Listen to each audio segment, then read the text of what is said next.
पवित्र दशहरा अवसर में समस्त को हार्दिक शुभकामना। एबे आसंतु जानिबा दशहरा कहीं पालन करा जाए। दशहरा एथिपाई पालन करा जाए देवी दुर्गा महिषासुर वध को स्मरण करने पाई। यह सहित शुभर विजय एवं अशुभर पराजय पाई दशहरा पालन करा जाय थाए।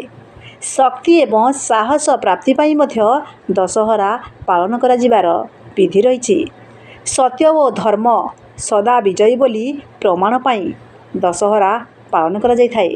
अहंकार लोभ और कुसंस्कार को पोड़िबा पाई पवित्र दशहरा पालन करा जाय थाए। या सहित समृद्धि सुख शांति एवं हस खुशी पाई दशहरा पालन करा जाय थाए।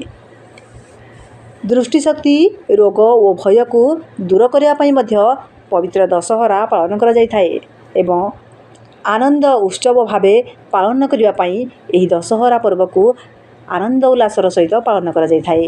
एवं शेष है भगवान रामक रावण वध परिवार स्मरण पाई दशहरा पर्व को पालन करा जाय थाए।